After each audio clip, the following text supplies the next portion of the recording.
Visiem, kas tic uz Jēzu, tiešām ir absolūti mūžīgā dzīvība un arī alga par šiem darbiem, ka mēs varam būt Kristus rokas, Kristus sirds un nest šo gaismu, cerību, evaņģēliju šajā pasaulē, šo glābšanas cerības vēsti. Un es ticu, Snežana, ka Dievs tev vēl parādīs tik daudz brīnumus, viņš jau ir daudz darījis un vēl darīs daudz pie tavas dzīves un pie tavas sirds, un izskanēs vēl daudz liecību par to, ka tu esi ļoti īpaša, tas īpašs Dieva bērns.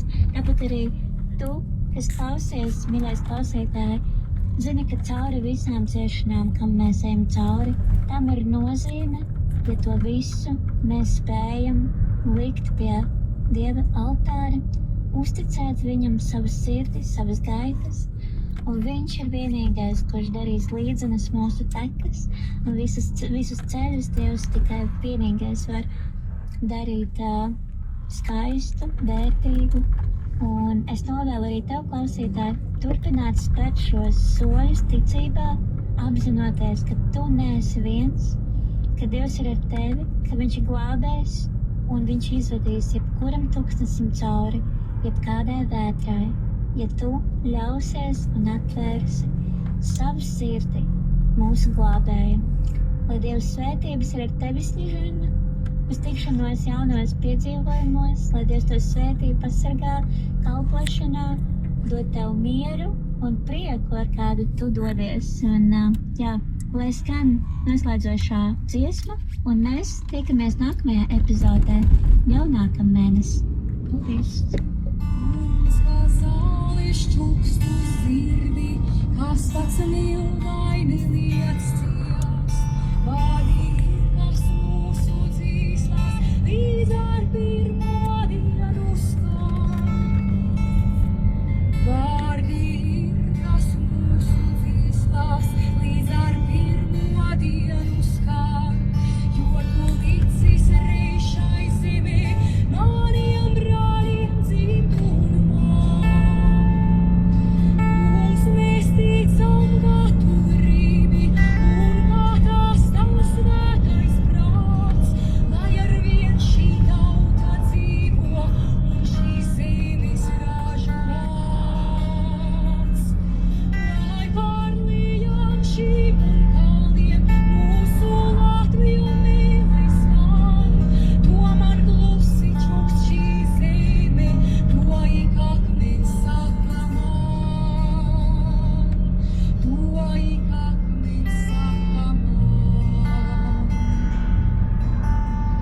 Tu tak negribi, lai bāžās atkal reiz mūsu viešnieks kāj.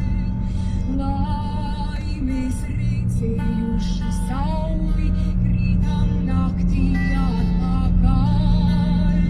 Tu tak negribi, lai atkal Latviju tauta ceļos krīt. Un lai mūs, kas šodien brīvi, atkal bāžās saslēdz rīt. Tu tak negribi, lai svešā mīli tevi lūdzamies. Tu, kas devis mūsu zemi, tu, kas esi mūsu Tēvs. Lai nav skaistas mūsu dziesmas, veidā nedzied barga sirds, tāpēc mūžam tavai saulī Latvijas brīvus jāpamirst. Latvijas brīvus jāpamirst. Tāpēc sargi mūs tais dienās, to sargs, kad trauksmi sauks. Tad, kad nāves izskats nokļauts, drauga rokās novirs draugs. Tad, kad svina višu spiedi, plosīs latviešus un dzels. Tad, kad baltu krustu virzīs, neredzamas rokas sēs.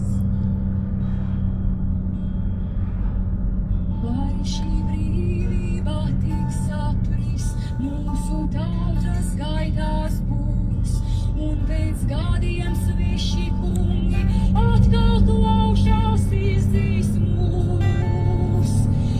Ne tik grūti ir tam ticēt, ne šī doma sirdī sāp, tāpēc lūdzam šajā dienā, kungs no sava kroņa kāp. Nāc un pārstaigā šo zemi, kamēr tavi sauli jauš. Nāc un sakausi mūs klinti, lai neviens mūs nesalauž. Nāc un svētī mūs un vieno, un mums darbā spēku dod, lai reiz liktenīgā stundā negaida mūs briesmīgs sods. Negaida mūs briesmīgs sods.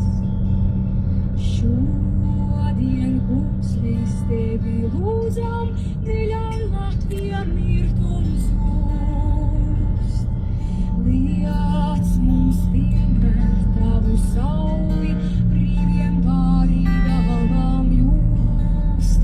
Līdz tiem laikiem, kuru šodien nezinu vēl nekur neviens. Mūžam brīdis, lai Latviju ērglis savus spārnus izdams skrien, lai pa nezināmiem laikiem cauri mūžiem jāmēs. Dod mums spēku, dod mums drosmi, dod mums vienprātību, Tēvs. Līdz tiem laikiem, kuru šodien nezinu vēl nekur neviens.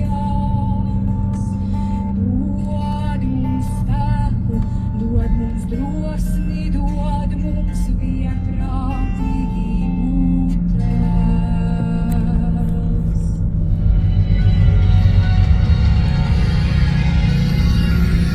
Tu klausies liecību raidījumu Spēks nespēkā. Paldies, ka atbalsti Radio Marija Latvija skanējumu ar savu ziedojumu.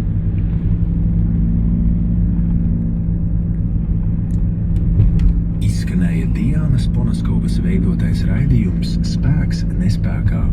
Nākamā epizode ēterā jau pēc nedēļas, otrdien 5:00, bet jau pēc brīža raidījums Ignāciskais garīgums Luterāņa acīm kopā ar arhibīskapu emeritus Jāni Vanagu.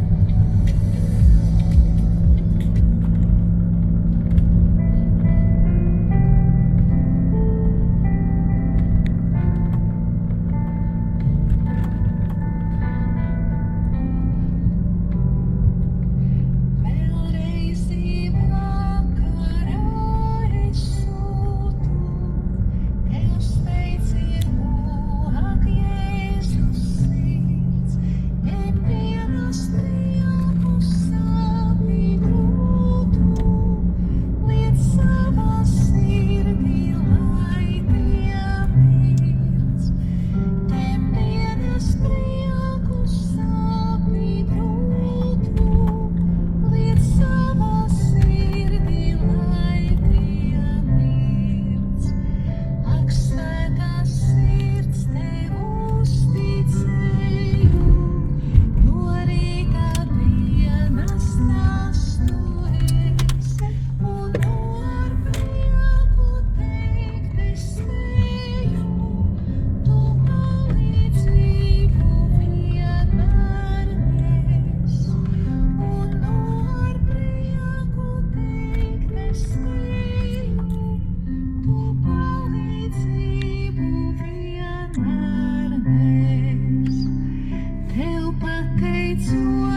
Vasaras sezona Radio Marija ēterā.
Latvijā ir 6 vakara. Radio Marija Latvija – atvērums Dievā 24 stundas diennaktī. Mīļo klausītāji, šeit arhibīskaps Zbigņevs Stankevičs. Lūdzu tevi ziedot līdzekļus Radio Marija Latvija uzturēšanai, lai Dieva mīlestības vēsts aizsniedz katru sirdi. Ziedot vari rml.lv mājaslapā vai arī zvanot pa ziedojumu tālruni 900 67 69. Maksā 4,27 €. Paldies tev!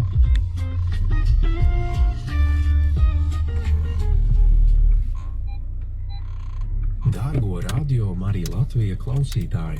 Vasaras sezona ir lieliska iespēja no jauna, bet varbūt arī pirmo reizi ieklausīties vērtīgos raidījumos, kas tapuši aizvadītajā sezonā. Šajā stundā jūsu uzmanībā ir raidījums Ignāciskais garīgums Luterāņa acīm.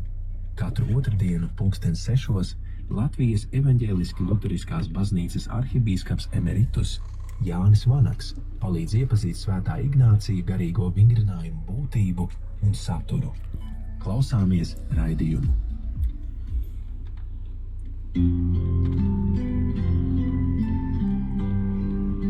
Ignāciskais garīgums Luterāņa acīm.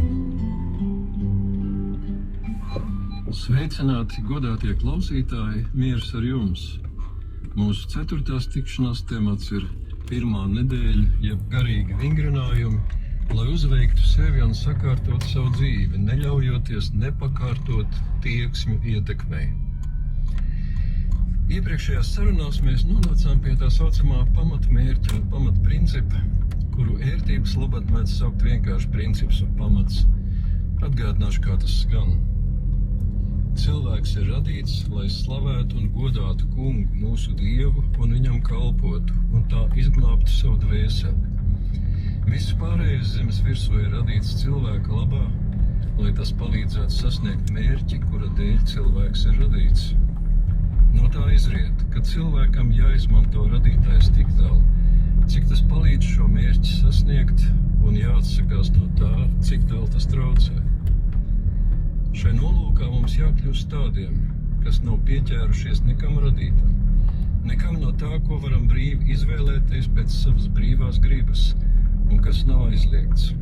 Proti, tā, lai no savas puses mēs veselību nekārtotu vairāk par slimību, bagātību vairāk par nabadzību, godu vairāk par negodu, ilgu mūžu vairāk par īsu, un tā joprojām attiecībā uz visu pārējo.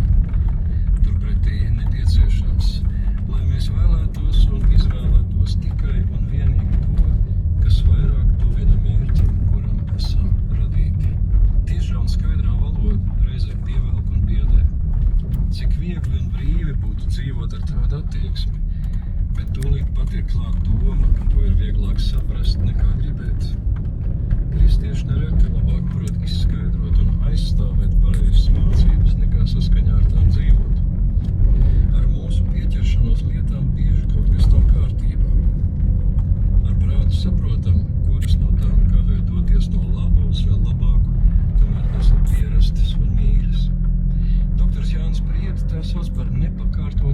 tieksmēm, jeb tādām, kas nav pakārtotas mērķim, kura dēļ mēs vispār esam – godināt Dievu un viņam kalpot.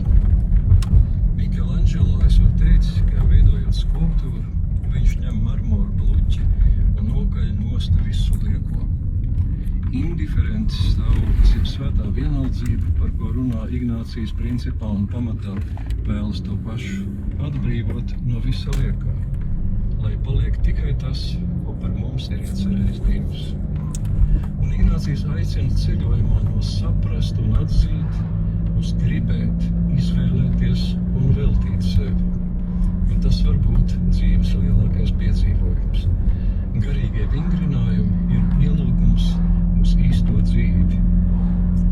Ceļojums ilgs 4 nedēļas, gan ne parastās, bet ignāciskās nedēļas. Tie ir 4 dažādi garuma posmi, kas kopā aizpilda 30 dienas.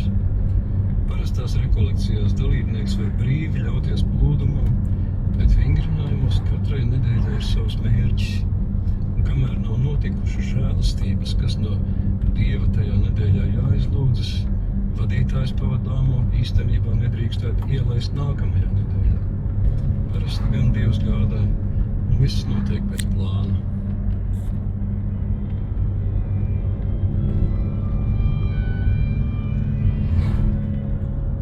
Pirmo nedēļu mēdz saukt par šķīstīšanās ceļu. Tās uzdevums ir ievadīt šķīstītā dzīvē. Vispirms Ignācijas dod plašs norādījums sirdsapziņas izmeklēšanai, un tajos var pamanīt Ignācija laika Romas katoļu teoloģiju par nāves grēkiem un ikdienišķajiem grēkiem, par veikumiem kā nopelniem Dieva priekšā un tā tālāk. Luteriskā baznīca par to māca citādi, un mūsu Mazirbes namā vingrinājuma vadītāji to zina un piedāvā tādus padomus, kas ir pieņemami mūsu baznīcā. Un arī jezuīti līdzgaitnieki šos norādījumus parasti dod mūsdienīgā formā, kur tādas detaļas neparādās. Vingrinājuma gaitas nekādu neietekmē, turklāt katehismu patiesības luterāniem vajadzētu zināt pašam. Katrs, kurš iet pie grēksūdzes, veids kaut kādu sirdsapziņas izmeklēšanu, taču vingrinājuma pirmajā nedēļā veicējs dienu pēc dienas arvien vairāk iedziļinās grēka visaptverošajā realitātē, lai tādā lielā skaidrībā ieraudzītu tajā savu vietu, tomēr paliekot mīlošā Dieva skatienā.